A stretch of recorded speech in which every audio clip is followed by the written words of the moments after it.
Listen for a moment last and hear me tell my tale. How o'er the seas from English shore I was condemned to sail.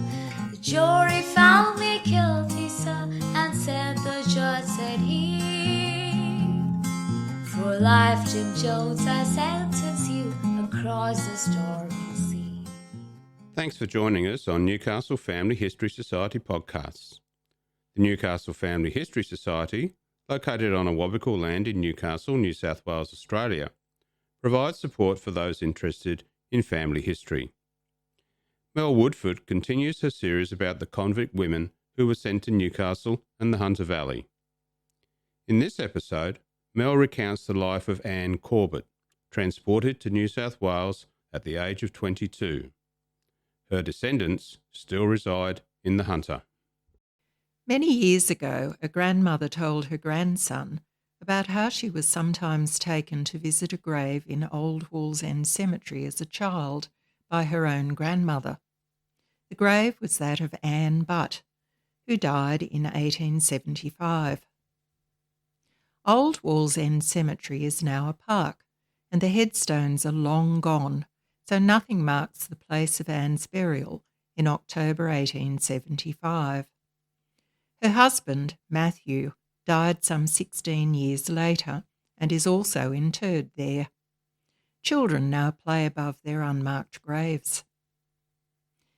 Anne arrived in New South Wales aboard the Planter in March of 1839 as Ann Corbett, 22, prisoner number 39266.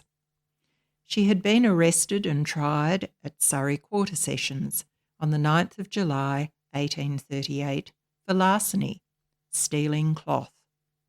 She was found guilty and sentenced to 7 years' transportation across the seas.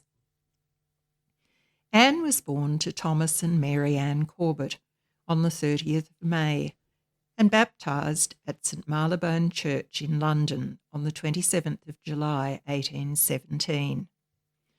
Her father's occupation was recorded as artist in the parish register, which tells us that he was a skilled tradesman. Sadly, we know very little of her childhood and adolescence in Bermondsey, the location given on her convict indent and certificate of freedom as her place of birth. What we do know is that she had a prior conviction of 6 months' duration and that she had an abundance of tattooed letters on various parts of her upper body. These tattoos would be used to identify Anne throughout her life. Anne journeyed to Port Jackson aboard the Planter, together with 170 other female convicts, 5 free women and 14 children, according to the original journal of Thomas Robertson, who was the ship's surgeon. They departed Woolwich, England, on the 10th of November 1838, their journey taking 119 days, a little over 4 months. Surgeon Robertson considered all his charges to be in good health when they embarked. Initially, seasickness was a problem, but the women soon became accustomed to the motion of the ship. As they approached the Cape of Good Hope, some of the older women were unwell, and the women in general appeared despondent due to the long voyage. Because of this, the ship docked in Simon's Bay to give them an opportunity to recover. This bay near Cape Town was used by the British Navy as a port during the time of transportation. 52 patients were recorded as needing treatment for minor ailments. Anne was not one of them. Every effort appears to have been made to keep the women in good health. Mention is made of the prisoners being kept on deck when the weather permitted. Regular bathing and airing of bedding was also carried out. The areas below deck, including the sleeping quarters, were kept scrubbed and well ventilated. The women also attended daily schooling, which taught them how to read and write, as well as participating in dancing and needlework. It is little wonder that no deaths or other casualties were recorded, and that the women arrived in good health on the 9th of March 1839. Compared with many other convict voyages to Australia, the women on board this ship were treated with care. On arrival, prisoner number 39266, a young kitchen maid, 5 foot 1.5 inches in height, with a ruddy complexion showing a few freckles and pockmarks, brown hair and dark brown eyes, together with the telltale tattoos, would have been checked and her details recorded. Anne was soon assigned to the area of Brisbane Water near Gosford. It was here that she met Joseph Lee, a Yorkshire man in his early 40s, assigned to Robert Henderson at Veteran Hall. Their application to marry in February 1840 was refused, as Joseph had no way to prove that he was indeed a widower. Not long afterwards, Anne met Matthew Butt from Bristol, who was assigned to Willoughby Bean in the same district. Their application to marry was approved on the 7th of May 1841, and they were wed the following month. It was not long until their first child, Mary Ann, arrived. Mary Ann was most likely named after Anne's mother. A second daughter, Phoebe Eliza, arrived in 1843. William was born in 1845 and Joseph in 1847.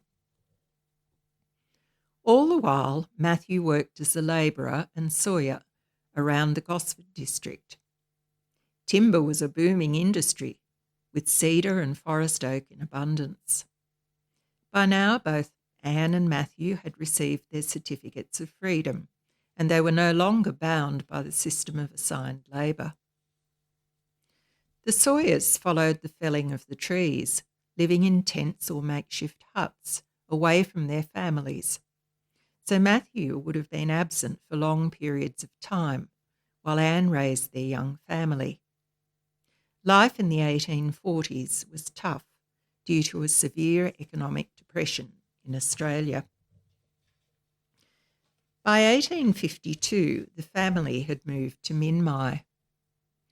This was a more heavily populated area as the mining industry grew around Wallsend and Plattsburgh. Timber was needed for mine props, so Matthew continued his work as a sawyer. Anne and Matthew saw more than their share of sadness, with the loss of 3 of their young sons over the next 10 years.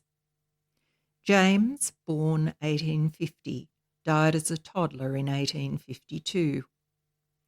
Baby Matthew was born in 1856, but was drowned when he wandered away to follow the ducks to the pond. The community of Lemon Grove came out to help in the search for the toddler, but nothing could be done when he was found. A coroner's inquest followed. Another son was born in 1861. This child was again called Matthew after his father and the little boy they had lost 3 years earlier. Sadly, this little one also died within the year. The birth of daughter Carolyn in 1854 was perhaps the only joyous occasion they had to celebrate during these difficult years.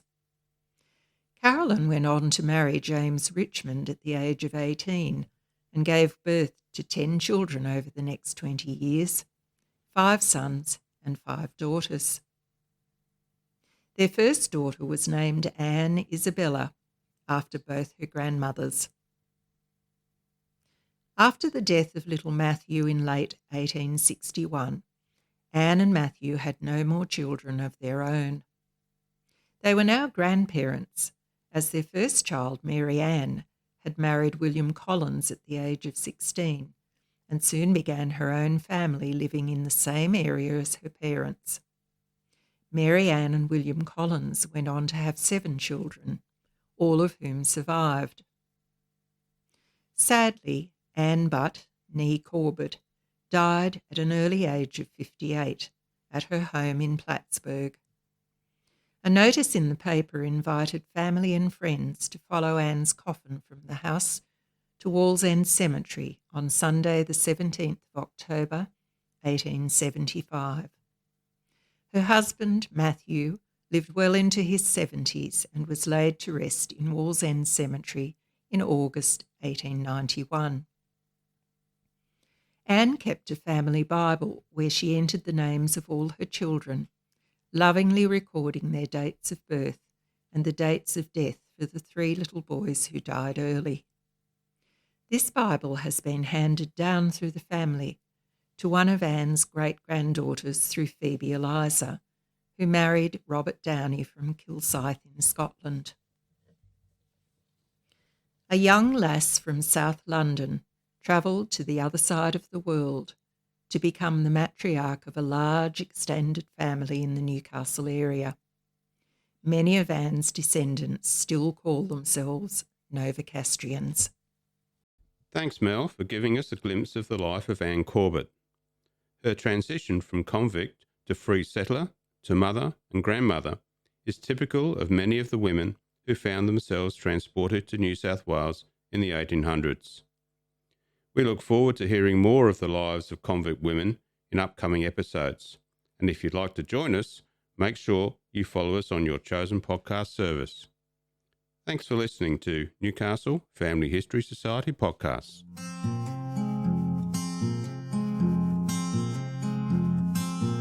Listen for a moment.